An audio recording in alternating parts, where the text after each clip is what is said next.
you remember the Redwall books? Redwall. Yeah.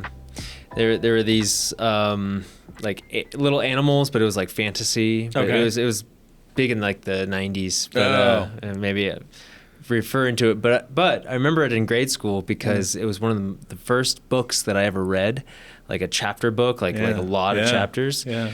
But I remember struggling so much, even as a kid, just to focus. And I would read a full page and go, what was I reading? Yeah. This conversation is about mindful reading, and I hope to edify a little bit about what are some techniques, as still to this day, decades later, I still have trouble reading, and then I'm going off into other aspects about reading. So what is mindful reading? Well, I recently listened to an interview with a scholar of reading whose sort of specialty is around this kind of thing. And she said some interesting things. She said that, our brains aren't really wired, if you will, for reading anything. Because if you think about the history of the human species, right, how many people have been reading in the entire expanse of human, It's only been the last 100 years that at least the United States even has above 80%, literacy. Right. I mean, something like that. And then you have, many societies around the world where, traditionally reading isn't the best way to communicate. I mean, oral communication is like key to survival, right? And that's kind of part of the history of our species. So this is the anthropologist in me talking, And so I that really resonated with me, what she was saying, that actually, we have to train our minds for this. And what we're working with is, the factory settings that have been established as part of being human, the human brain, if you will, and manipulating those factory settings to accomplish, writing and reading and things like that. So some of those factory settings are built around one way of experiencing the world, and that is the way where imagine yourself kind of out on a hike somewhere, trying to make your way through the forest, and you don't know what's out there. There might be a bear. There might be fruit. There's all kinds of things out there in the forest and in the natural world. So you're trying to tune your senses to them. And the things, of course, that are going to be most salient for you are going to be the threats. If you're really hungry, you're going to be looking for food. But in general, it's that mountain lion or whatever that you really have to. Your ears are tuned in to funny sounds. Right. Your eyes, you're scanning. You're scanning. So that capability is something that's built into us, arguably, and super useful. For survival. And so it's interesting to note that in today's world, when we're using our phones, let's say, we're skimming, right? People on some social media app of your choice, it's a lot of swiping going on, right? And that really taps into that capacity we have for scanning, looking for stuff that attracts our attention. And of course, the whole technology is designed to attract our attention, right? Keep our attention on it, because that's advertising dollars and and all revenue. that kind of stuff, right? Revenue. So what it's really doing, that technology, the engineers who've designed it, are really tapping into something that's just fundamentally part of our biology. But what ends up happening, the downside of that, is that we get so good at scanning and skimming and swiping that we no longer have a real capacity to focus. That's what mindfulness is all about, right? Is just noticing, learning to notice in a way that's on purpose in the present moment. And so we're not so good at that anymore. That was a skill set we had throughout the skill set we had for scanning the environment was super useful. But when turned into the only way that we're experiencing our environment, it's a bad habit, bad setup. So we also have the capacity to go deep on things.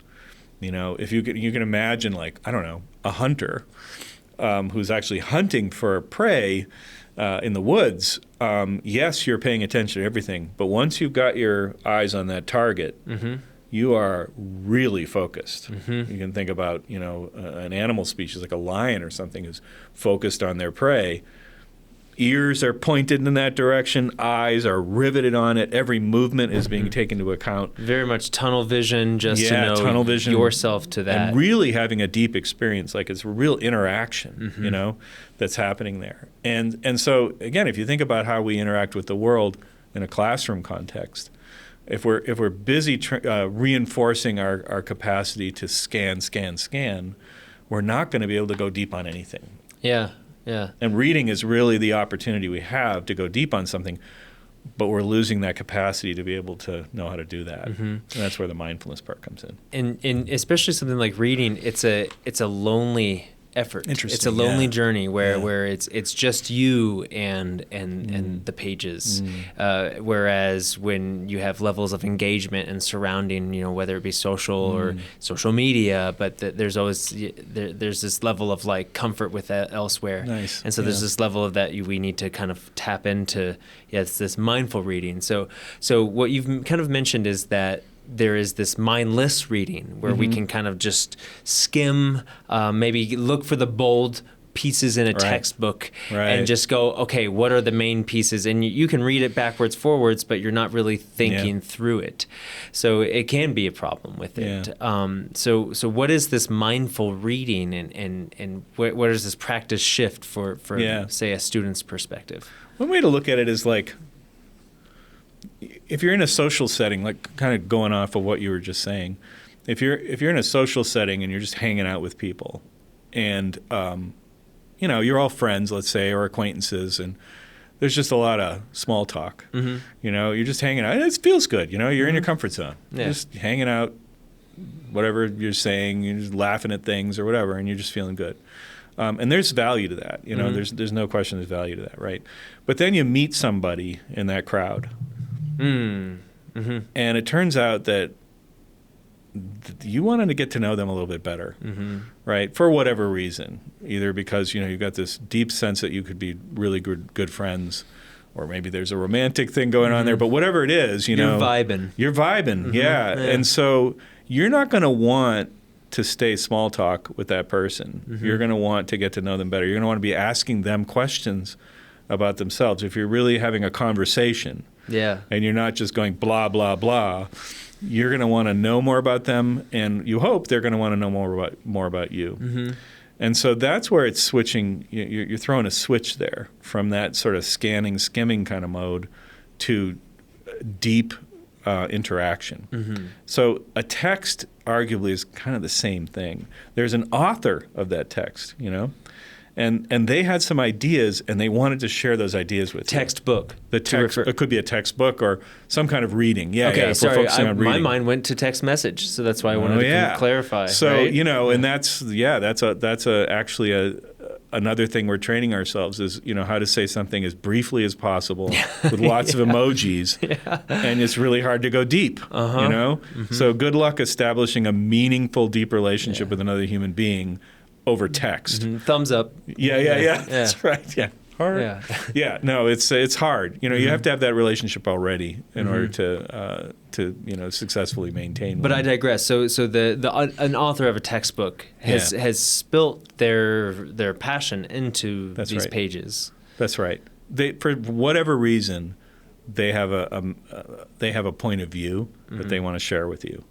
And if you're in a classroom, your instructor believes that author's point of view is worth exploring in the context of whatever the curriculum is, Right.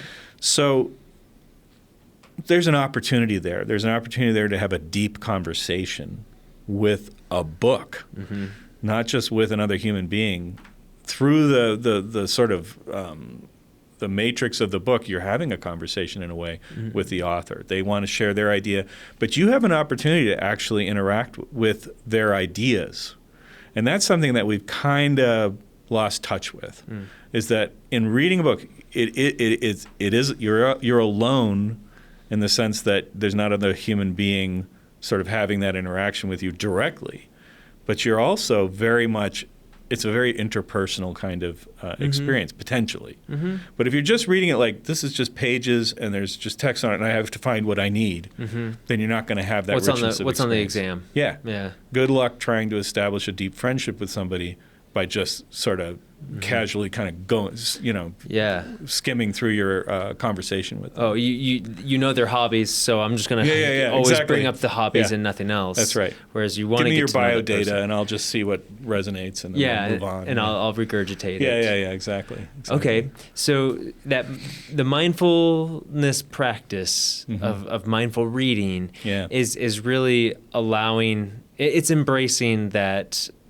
What I'm hearing out of it is that you're able to acknowledge that someone is on the other side of that page, of that book, right. and then B, knowing that there is purpose and value from that. And there's also a level of trust now too with, say, the instructor who has also have this relationship with this textbook, not the author necessarily, but kind of indirectly, right? And so that's where that practice comes in. Yeah. Would you like to provide an example of mindful reading? Like, do you want to put yourself in the student's shoes then? Yeah, sure. Kind of think through Let me first say that in encouraging the practice of mindful reading, I am not at the same time discouraging the other kind of reading. Because let's face it, when you've got a lot of reading to do in a class, this takes more time. Mindful reading takes more time. So you have to pick and choose where you want to apply this. Yeah. Right? And so, if you're walking through the woods and you just want to have the experience of walking through the woods and you're trying to get to destination, let's say, you're going to want to pay attention to lots of things, but you're going to just get there, right? But if you're in the woods because you're there for a reason to fully experience the wildlife that's there, the plant life, whatever, and have a rich experience, then it's going to take more time. You know? So there are classes where the readings are stacked this high, and you've got to get it done. And there are certain concepts the instructor wants you to have. You get in there and find them and make sense of that. I'm not saying don't do that. But I am saying there are certain contexts in which a deeper understanding of the content is you're being invited into a deeper understanding of the content, in which case that kind of skimming approach is not good. Yeah. It's not going to be helpful for you to really engage with the material. Yeah, I really appreciate and value it. This isn't the best analogy, but I instantly thought of nature and how, as you mentioned it, but sometimes when I go hiking, I question myself, am I just doing it just to finish hiking versus appreciate the nature? And that's why I love camping versus because now I'm in it. Yeah. I'm in there and I get to sit with it for a little bit versus when you're hiking, you are looking at a trail. Yeah, you're looking around, but sometimes there's people and I still got to get back and do X, Y, and Z. And so there's just this different mindset. Intention, right? Both are good intentions, but it's also acknowledging that you came to college and there's some time to camp with some of your textbooks. That's right. Yeah, time to camp with your text. Yeah, exactly. I mean, if you're training for an ultra marathon, just run. Just get up and over the mountain and all that kind of stuff. That's your point. Yeah. But if you're really there to figure out what's up, what's going on, where am I now, what's meaningful to me, then you want to switch that into that mindful reading part. Yeah. That's a unique shift to think about.